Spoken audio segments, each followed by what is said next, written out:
নমস্কার, ব্রেকিং বাংলায় আপনাদের স্বাগত। আমি জয়ন্ত মজুমদার। খাদের কিনারায় দিলীপ ঘোষ, গত কয়েকদিনের ঘটনা পরম্পরায় রাজনৈতিক মহলে তেমনই চর্চা শুরু হয়েছে। কারণ হচ্ছে, আপনারা জানেন যে দিলীপ ঘোষকে মেদিনীপুর আসন থেকে বর্ধমান দুর্গাপুর আসনে টিকিট দিয়েছে বিজেপি। মেদিনীপুর আসনে তাকে টিকিট দেয়নি। তো দলের অন্দরে চর্চা কয়েকদিন ধরেই চলছিল যে দিলীপ ঘোষকে ঘাট ধাক্কা দিয়ে মেদিনীপুর থেকে সরাতে চাইছেন শুভেন্দু অধিকারী, এবং সেখানে শুভেন্দু অধিকারী অনেকটাই সফল হয়েছেন, এবং সে কারণেই দিলীপ ঘোষকে তার জেতা আসন মেদিনীপুর থেকে পার্টি সরিয়ে দিয়েছে, এবং পুনর্বাসনের জন্য বর্ধমান দুর্গাপুরে তাকে পাঠানো হয়েছে। একেবারেই অচেনা মাঠ, সেখানে দিলীপকে পাঠিয়েছেন। দিলীপ প্রথম থেকে খুব রিজিড ছিলেন যে তিনি মেদিনীপুর ছাড়া অন্য কোথাও দাঁড়াবেন না, কিন্তু পরবর্তীকালে তিনি বুঝতে পেরেছেন যে সেখানে যদি অন্য জায়গা তিনি প্রত্যাখ্যান করেন, সেক্ষেত্রে তাকে টিকিট নাও দেওয়া হতে পারে। তো শেষমেশ পার্টি সিদ্ধান্ত বা পার্টি যা ক্যান্ডিডেট লিস্ট ঘোষণা করেছে সে অনুযায়ী দিলীপ ঘোষ বর্ধমান দুর্গাপুর আসনে দাঁড়াবেন বলে ঠিক করে নিয়েছিলেন।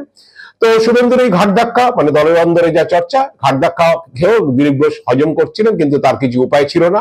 যদিও তিনি প্রাক্তন রাজ্য সভাপতি, কিন্তু বর্তমানে শুভেন্দুদের দাপট অনেক বেশি দলের, এবং তিনি দিলীপ ঘোষ বুঝতে পারছেন যে এখানে লড়াই করে লাভ নেই। তাই তিনি অনেকটাই হচ্ছে নমনীয় মনোভাব দেখে তিনি দুর্গাপুর আসনে চলে যান।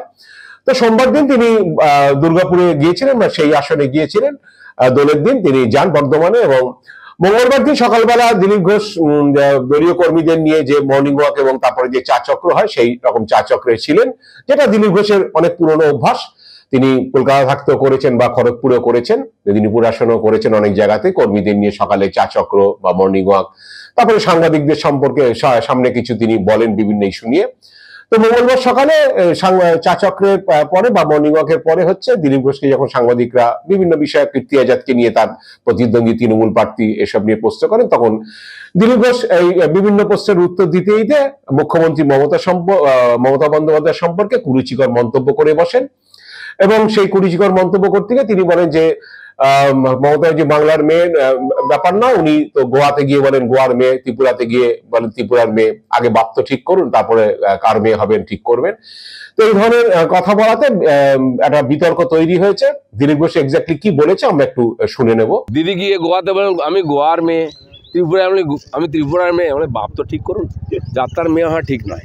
দিদি গিয়ে গোয়াতে বলেন আমি গোয়ার মেয়ে, ত্রিপুরায় আমি ত্রিপুরার মেয়ে, মানে বাপ তো ঠিক করুন, যাত্রার মেয়ে হওয়া ঠিক নয়।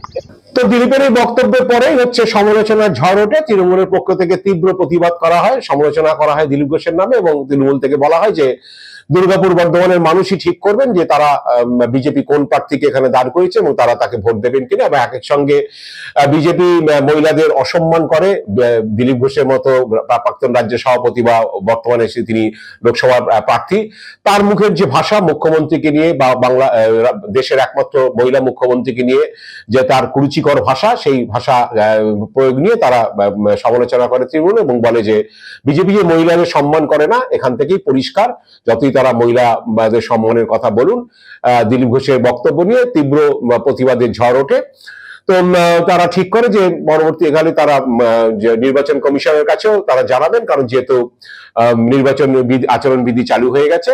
তো তারা ঠিক করেন। তো সবচেয়ে আশ্চর্যজনক ঘটনা হচ্ছে যে এটা তৃণমূল সমালোচনা করছে, তার নির্বাচন কমিশনের দ্বারস্থ হবেন এসব বললেও মঙ্গলবার রাতের মধ্যেই দিল্লি থেকে দিলীপ ঘোষের কাছে শোকজের চিঠি এসে যায়, এবং সেই শোকজ যে চিঠিতে সভাপতি নাড্ডা জানতে চান যে কেন তিনি এই ধরনের মন্তব্য করেছেন, তার ব্যাখ্যা দিতে হবে। কোন ঘটনার প্রেক্ষিতে তিনি এরকম মন্তব্য করেছেন এবং কেন তিনি করেছেন ব্যাখ্যা, এবং তার সঙ্গে দিলীপ ঘোষকে ক্ষমা চাইতে বলা হয়। তো বুধবার দিন দিলীপ ঘোষ সংবাদ মাধ্যমের কাছে এই ঘটনার জন্য ক্ষমা এবং দুঃখ প্রকাশ করেছেন, ক্ষমা চেয়েছেন, এবং পাশাপাশি তিনি এও বলেছেন যে মমতা ব্যানার্জির পরিবারের সদস্য আসলে হিন্ট দেওয়া হয়েছে অভিষেক বন্দ্যোপাধ্যায়কে যে তিনি কাঁথিতে গিয়ে শুভেন্দু অধিকারী বাবার সম্পর্কে শুভেন্দু অধিকারী বাবা তুলে মন্তব্য করেছেন, কিন্তু যেহেতু তিনি পুরুষ তাই সমালোচনা হয়নি, মহিলা হলে সমালোচনা, এই ধরনের তিনি ব্যাখ্যা দেওয়ার চেষ্টা করেছেন। কিন্তু তিনি দলের নেতৃত্বের নির্দেশ অনুসারে তিনি ক্ষমা চেয়েছেন এবং দুঃখ প্রকাশ করেছেন। তো পার্টির অন্দরে চর্চা যে দিলীপ ঘোষ এই ঘটনা বলার পরেই হচ্ছে যে শুভেন্দু অধিকারীরা চেয়েছিলেন যে দিলীপ ঘোষকে যাতে সঙ্গে সঙ্গে সবক শেখানো হয়, এবং সে কারণে তারা দিল্লিতে যোগাযোগ করে এবং যাতে দিল্লি তাকে দিলীপকে ইতিমধ্যে সতর্ক করে যারা শোকজ লেটার ইস্যু করায়, এবং সেই কারণেই একেবারে তড়িঘড়ি যে মঙ্গলবার রাতের মধ্যে দিলীপের কাছে সেই শোকজের চিঠি এসে যায় এবং শুভেন্দুরা চেয়েছে যাতে দিলীপ এই ঘটনা থেকে শিক্ষা নেন এবং তাকে একটু শিক্ষা দেওয়ার জন্যই হচ্ছে শুভেন্দুরা এটা করেছেন বলে দলের অন্দরে খবর। তো যাই হোক, দিলীপ এখন দলকে কি উত্তর দেবে শোকজ লেটারে সেটা তিনি বলতে চাইনি, সংবাদ মাধ্যমকে বলেছেন যেটা দলের অন্দরের বিষয় এবং এ ব্যাপারে অভ্যন্তরীণ বিষয় তিনি কিছু বলবেন না। তিনি যা বলার চিঠিতে তিনি দলীয় নেতৃত্বকে বা কেন্দ্রীয় সভাপতিকে জেপি নাড্ডাকে তিনি জানাবেন।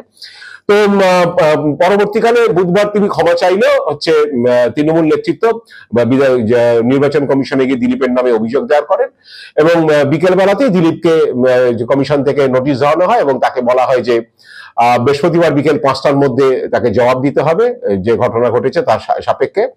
তো এরপরে দিলীপ সংবাদ মাধ্যমকে বলেছেন যে তিনি পার্টির সঙ্গে আলোচনা করে এই বিষয়ে তিনি জবাব দেবেন, এখনই কি জবাব দেবেন তা তিনি বলতে পারছেন না।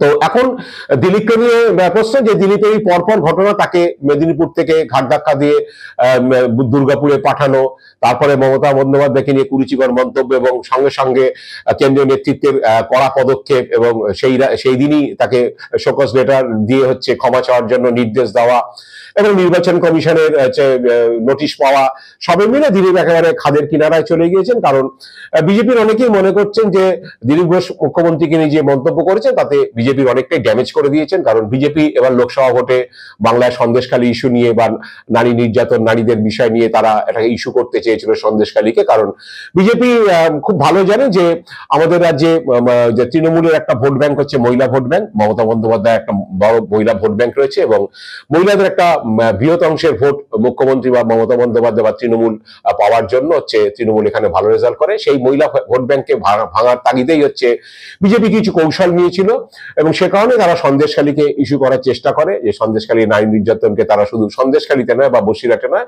সারা রাজ্যে সেটা ছড়িয়ে দেওয়ার জন্য নানান প্রচেষ্টা চালিয়েছে বা এখনো চালিয়ে যাচ্ছে। একইভাবে মঙ্গলবার দিন সন্দেশখালীতে বিজেপির যে প্রার্থী হয়েছেন রেখা পাত্র, সন্দেশখালী এক হচ্ছে প্রতিবাদী মুখ বলে তারা বলছেন যে সেই প্রতিবাদী মুখ রেখা পাত্রকে তারা প্রার্থী করেছেন। সেই রেখা পাত্রকে প্রধানমন্ত্রী নরেন্দ্র মোদী ফোন করেছিলেন এবং করে তাকে নির্বাচনী লড়াইয়ে তাকে হচ্ছে সাহস যোগান এবং তাকে উৎসাহিত করেন। তো এইটার পরেই দিলীপ ঘোষের এইরকম ঘটনা বিজেপি নেতৃত্ব মনে করছে যে এটা অনেকটাই সেই এক বালতি দুধে গোচানা ফেলে দেওয়ার মতো অবস্থা হয়েছে এবং দিলীপ ঘোষ মুখ্যমন্ত্রীকে নিয়ে যে ধরনের মন্তব্য করেছেন এটা খুবই ড্যামেজ হবে এবং সেই কারণেই হচ্ছে শুভেন্দুরা তড়িঘড়ি দিলীপকে শিক্ষা দেওয়ার জন্য পার্টি নেতৃত্বকে শোকজ লেটার ইস্যু করার জন্য হয়তো তারা চাপ দিয়েছেন এবং সেই জন্যই মঙ্গলবার রাতের মধ্যেই দিলীপের কাছে শোকজ লেটার এসে পৌঁছেছে এবং প্রধানমন্ত্রী কৃষ্ণনগরের মহিলা প্রার্থী তাকেও অমৃতা রায়কেও প্রধানমন্ত্রী ফোন করেছিলেন এবং তাকেও নির্বাচনে জোরদার প্রচারে নামা এবং জেতার জন্য তিনি উৎসাহিত করেন। তো বিজেপি যখন এই মহিলা ইস্যুকে তুলে দেওয়ার চেষ্টা করছে সেই সময় দিলীপ ঘোষ মুখ্যমন্ত্রীকে নিয়ে এরকম কুরুচিকর মন্তব্যে ভোটে প্রভাব পড়তে পারে এটা বিজেপি বিলকুল বুঝতে পারছে। তাই বিজেপি দিলীপ ঘোষকে শিক্ষা দেওয়ার জন্য হচ্ছে এরকম তড়িঘড়ি তারা দলীয় পদক্ষেপ করছে এবং ওখানে অনেকেই মনে করছে যে শুভেন্দু অধিকারীরা দিলীপ ঘোষকে কড়া নজরে রাখছেন যে দিলীপ ঘোষ এরপরে যদি সেরকম কিছু করে বা এইভাবে প্রথম চোটেই হচ্ছে দিলীপ ঘোষকে শোকজ করে দেওয়াতে যাতে দিলীপ ভোট শেষ হওয়া পর্যন্ত আগামী 1 জুন যাতে দিলীপ নিজেকে সংযত রাখেন সেই কারণেই শুভেন্দুরা আরো হয়তো এরকম ধরনের পার্টিকে দিয়ে বা জেপি নাড্ডাকে দিয়ে এই পদক্ষেপ করিয়েছেন, তাকে শোকজ লেটার করিয়েছেন একদম 24 ঘন্টা কাটতে না কাটতেই। তো এটাই বিজেপির প্ল্যান যে যাতে দিলীপের মুখ বন্ধ করে রাখা যায়, কারণ দিলীপ এর আগেও মুখ্যমন্ত্রীকে নিয়ে কুরুচিকর মন্তব্য করেছিলেন বা অন্যান্য বিষয়ে দিলীপ হচ্ছে নানান বিতর্কিত মন্তব্য করেছিলেন। গতবার 21-এর নির্বাচনে দিলীপ বিতর্কিত মন্তব্য করার জন্য নির্বাচন কমিশন তাকে 48 ঘন্টা কোনো নির্বাচনী প্রচার করতে দেয়নি, তাকে বাড়িতে বসে থাকতে হয়েছিল। তো সেসব হিস্ট্রি দিলীপের রয়েছে বলেই হয়তো শুভেন্দুরা বা সুকান্ত মজুমদাররা দিলীপকে কড়া হাতে হচ্ছে ধরতে চাইছেন এবং সে কারণেই পার্টিকে দিয়ে শোকজ করিয়ে দিলীপের মুখ বন্ধ করতে চাইছেন যাতে আগামী দিনে আরো কিছু কেলেঙ্কারি করে না বসেন এবং বিশেষ করে মহিলাদের নিয়ে যখন বিজেপি মহিলা ভোট পাওয়ার জন্য বা মমতা ব্যানার্জির মহিলা ভোট ব্যাংক ভাঙার জন্য বিজেপি চেষ্টা করছে সেই অবস্থা দাঁড়িয়ে তো দিলীপ আরো ড্যামেজ করে না দেন দলকে সেটার জন্যই হয়তো তারা এইসব পদক্ষেপগুলো করছেন। এখন দেখা যাক দিলীপ দলের সভাপতিকে দিলীপ কি জবাব দেন বা নির্বাচন কমিশনের কাছে কি জবাব দেন। নির্বাচন কমিশন দিলীপের সেই জবাবে সন্তুষ্ট হতে পারেন কিনা বা দিলীপকে কোনো রকম তারা কোনো পদক্ষেপ করে কিনা দিলীপের বিরুদ্ধে বা কোনো শাস্তির ব্যবস্থা করে কিনা, সেগুলো আমরা নিশ্চয়ই আগামী দিনে দেখতে থাকবো। এবং দিলীপ ঘোষ আগামী দিনে আরো কিছু মন্তব্য করেন কিনা, তখন অনেকেই বলছেন যে দিলীপ ঘোষ কিছুটা বেপরোয়া হয়ে গেছেন, কারণ তিনি স্বপ্নেও ভাবতে পারেননি মেদিনীপুর আসন থেকে তাকে সরে যেতে হবে। কারণ তিনি মেদিনীপুর আসনে জিতেছেন, প্রথমবার জিতে তিনি 5 বছর ধরে মেদিনীপুর আসনে কাজ করেছেন। তাকে হচ্ছে পার্টির এই দলীয় যে অন্দরের যে রাজনীতি, অভ্যন্তরীণ রাজনীতির প্যাচে পড়ে তাকে দিয়ে মেদিনীপুর ছাড়তে হবে, তিনি এটা স্বপ্নে ভাবেননি। এবং মেদিনীপুর থেকে তাকে ঘাট ধাক্কা দিয়ে সরিয়ে দেওয়ার পরেই হচ্ছে দিলীপ ঘোষ অনেকটাই বেপরোয়া, তাই তিনি এই ধরনের হয়তো মন্তব্য করেছেন। তিনি যে এখন হয়তো অত শত ভাবছেন না দুর্গাপুরে তিনি জিতবেন কি জিতবেন না। তিনি বলছেন হয়তো যে তিনি জিতে আসবেন, জিতে এসে মোদিজিকে আসন উপহার দেবেন, কিন্তু আসলে দিলীপ ঘোষকে সরানোর, মেদিনীপুর থেকে সরানোর ধাক্কা তিনি মেনে নিতে পারছেন না। মানসিকভাবে তিনি হয়তো অনেকটা বিধ্বস্ত, তাই হয়তো তিনি এই ধরনের কথাবার্তা বেপরোয়া ভাবে এসব কথাবার্তা বা কুরুচিকর কথাবার্তা বলছেন। এখন দেখা যাক সামনের দিনে দিলীপ ঘোষ নিজেকে নিরস্ত রাখেন কিনা বা নিজেকে মুখ বন্ধ করে রাখেন কিনা নিজের, সেটার জন্য আমরা অপেক্ষা করছি। আজ এ পর্যন্তই। আপনারা ভালো থাকবেন, সুস্থ থাকবেন। নমস্কার।